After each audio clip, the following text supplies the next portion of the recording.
आइए जानते हैं आज की कुछ अंतर्राष्ट्रीय खबरों को। पहले एक नजर आज की हेडलाइंस पर।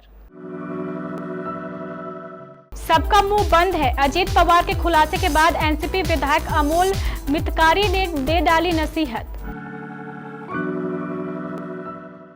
बिल्किस बानो के दोषियों की रिहाई से क्या संदेश दे रहे हैं, गुजरात सरकार को सुप्रीम कोर्ट से फटकार। राहुल गांधी पहुंचे बंगाली मार्केट और पुरानी दिल्ली, गोलगप्पे और तरबूज का उठाया लुत्फ। मैं भाजपा के साथ रहना चाहता हूं, नई पारी की तैयारी में टीएमसी नेता मुकुल रॉय। बिहार और झारखंड में लू का भीषण कहर, पटना सहित 13 जिलों में हीट वेव। चीन के अस्पताल में भीषण आग से जिंदा जले 21 लोगों की मौत। पहली बार देश की सीमा से बाहर आसमान में गरजा भारतीय राफेल। सोने चांदी कीमतों में गिरावट। इलियाना डी क्रूज बनने जा रही है मां, लेकिन कौन है उनके बच्चे का पिता।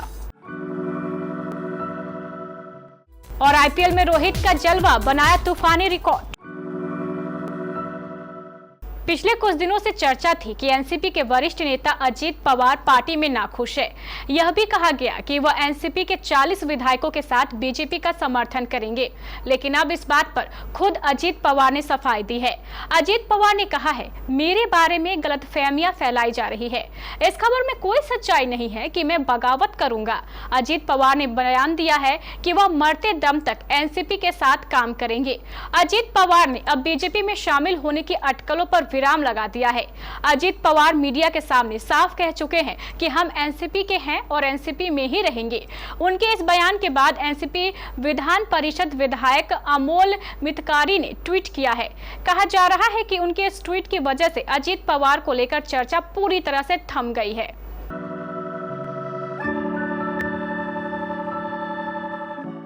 सुप्रीम कोर्ट में मंगलवार को बिल्किस बानो मामले की सुनवाई हुई। इस दौरान सामने आया है कि बिल्किस मामले में 2 मई को सरकार बताएगी कि वो दोषियों की रिहाई की फाइल दिखाएगी या नहीं। सुप्रीम कोर्ट में हुई सुनवाई के दौरान गुजरात और केंद्र सरकार को पीठ की नाराजगी भी झेलनी पड़ी। फटकार के बाद बिल्किस बानो केस के दोषियों की रिहाई के खिलाफ दाखिल याचिकाओं पर अब 2 मई को दोपहर बाद 2 बजे अंतिम यानी निर्णायक सुनवाई होगी। मंगलवार को गुजरात सरकार ने रिहाई से जुड़ी फाइल दिखाने के आदेश का विरोध किया। राज्य सरकार ने सुनवाई के दौरान दलील दी कि सुप्रीम कोर्ट के आदेश के मुताबिक ही दोषियों की रिहाई हुई है। केंद्र और गुजरात सरकार ने सुप्रीम कोर्ट से कहा है कि वे बिल्किस बानो मामले में दोषियों को दी गई छूट के संबंध में फाइल तलब करने के सुप्रीम कोर्ट के पिछले आदेश को चुनौती दे सकते हैं। कांग्रेस नेता राहुल गांधी कर्नाटक से दिल्ली लौटने के बाद एक अलग अंदाज में दिखे। वो मंगलवार को पहले सीपी के पास बंगाली मार्केट पहुंचे, इसके बाद वो पुरानी दिल्ली भी गए। बंगाली मार्केट में उन्होंने गोलगप्पे का लुत्फ उठाया तो पुरानी दिल्ली के मटिया महल बाजार में उन्होंने तरबूज भी चखे। इस दौरान उन्हें देखने के लिए लोगों की भारी भीड़ इकट्ठा हो गई थी। कांग्रेस के वरिष्ठ नेता को अपने बीच देख लोगों की खुशी का ठिकाना नहीं रहा। बंगाली मार्केट में बड़ी तादाद में लोग उनके साथ सेल्फी लेने की कोशिश करते दिखे, लेकिन वहां मौजूद सभी लोगों को यह मौका नहीं मिल सका।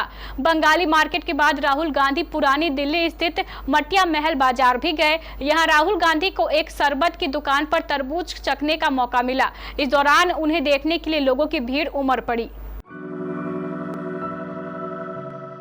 तृणमूल कांग्रेस के वरिष्ठ नेता मुकुल रॉय के अगले कदम के बारे में राजनीतिक विशेषज्ञ अटकलें लगा रहे थे कि मंगलवार रात उन्होंने कहा है कि वह अभी भी भारतीय जनता पार्टी के विधायक हैं और केंद्रीय गृह मंत्री अमित शाह से मिलना चाहते हैं, क्योंकि भाजपा में लौटने के इच्छुक है।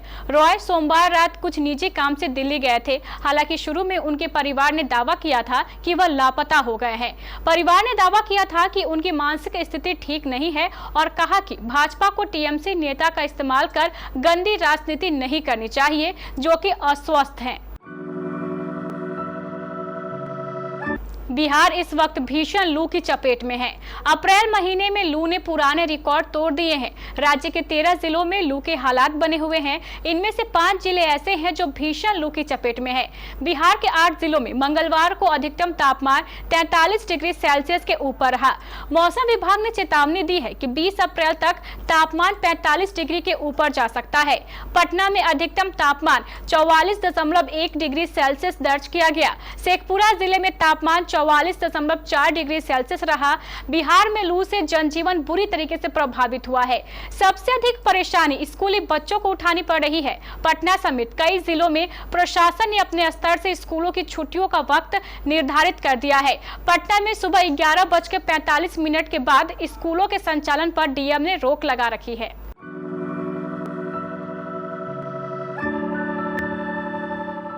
चीन की राजधानी बीजिंग में एक अस्पताल में भीषण आग लगने से 21 लोगों की मौत हो गई, जबकि 71 लोगों को रेस्क्यू किया गया। आग लगने की सूचना फायर ब्रिगेड को दी गई।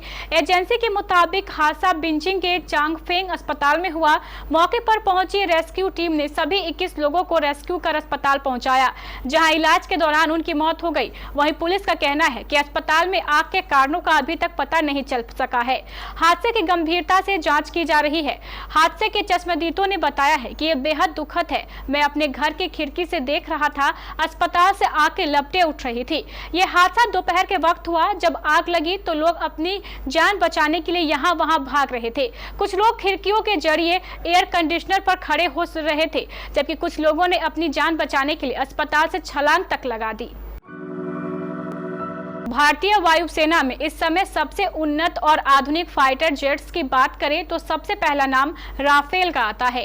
राफेल को भारत सरकार ने फ्रांस से खरीदा है और इस समय भारतीय वायुसेना के बेड़े में 36 राफेल जेट हैं। वायुसेना में शामिल होने के बाद राफेल 26 जनवरी की कर्तव्य पथ पर होने वाली परेड में भी अपनी शक्ति का प्रदर्शन कर चुका है। वहीं अब पहली बार यह देश की सीमा से बाहर निकला अन्य देश की वायु सीमा में उड़ान भी भर रहा है। दरअसल फ्रांस में एक युद्धाभ्यास हो रहा है। इस युद्धाभ्यास में दुनिया भर के कई देशों की वायुसेना हिस्सा ले रही है। इस युद्धाभ्यास का मकसद एक दूसरे के साथ एक दूसरे की कार्य प्रणालियों को समझना और सेनाओं की कार्यशैली को समृद्ध करना है। भारतीय सराफा बाजार में कल 18 अप्रैल 2023 को सोने और चांदी की कीमतों में कमी दर्ज की गई। सोने की कीमत 60,000 रुपए प्रति 10 ग्राम के पार है। वहीं चांदी का भाव 74,000 रुपए प्रति किलो से अधिक है। राष्ट्रीय स्तर पर 999 शुद्धता वाले 24 कैरेट के 10 ग्राम सोने की कीमत 60,479 रुपए है, जबकि 999 शुद्धता वाली चांदी 74,574 रुपए है। Indian Boolean and jewellers association के मुताबिक सोमवार की शाम को 24 कैरेट का शुद्ध सोना 60,629 रुपए प्रति 10 ग्राम था, जो कल सुबह 60,779 रुपए पर आ गया। एक्ट्रेस इलियाना डी क्रूज मां बनने वाली है। इस खबर के सामने आते ही लोगों को हैरानी हुई। एक्ट्रेस ने उन सेलिब्रिटीज में शुमार होने जा रही हैं जिन्होंने बिना शादी किए ही बच्चे को जन्म देने वाले हैं। हालांकि भविष्य में क्या होगा ये कौन जानता है। हालांकि बर्फी एक्ट्रेस ने इस बात को छुपा कर रखा है कि आखिर यह बच्चा किसका है। एक्ट्रेस की जिंदगी में कुछ लोग करीब रहे लेकिन बात नहीं बन पाई। कुछ साल पहले तक इलियाना ऑस्ट्रेलियाई बॉयफ्रेंड एंड्रयू निबोल के साथ रिलेशनशिप में थी। एक्ट्रेस ने कई बार उन्हें पति भी कहा। हालांकि 2019 में इलियाना और एंड्रयू का रिश्ता टूट गया। इसके बाद से इलियाना ने अपनी लव लाइफ को लेकर चुप्पी साध रखी है। इंडियन प्रीमियर लीग 2023 सीजन में मुंबई इंडियंस के कप्तान रोहित शर्मा का जलवा बरकरार है। उनकी कप्तानी में मुंबई टीम ने सबसे ज्यादा 5 बार खिताब जीता है। ऐसे और भी कई रिकॉर्ड है जो रोहित ने अपने नाम किए हैं, मगर बल्ले से भी उनका धमाल जारी है। रोहित शर्मा ने कल 18 अप्रैल मंगलवार को सनराइजर्स हैदराबाद के खिलाफ मैच खेला, जिसमें अपने बल्ले से शानदार तूफानी शॉट खेले। उन्होंने 18 गेंदों पर 28 रनों की पारी खेली। इसी के साथ उन्होंने आईपीएल इतिहास में अपना नाम दर्ज करा लिया है। दरअसल रोहित ने आईपीएल इतिहास में अपने 6,000 रन पूरे किए हैं। रोहित ने अब तक टूर्नामेंट में कुल 232 मैच खेले, जिसमें 30.22 के औसत से 6,014 रन बनाए हैं। इस दौरान उन्होंने 247 छक्के और 535 चौके जमाए हैं। उन्होंने 1 शतक और 41 अर्धशतक जमाए हैं।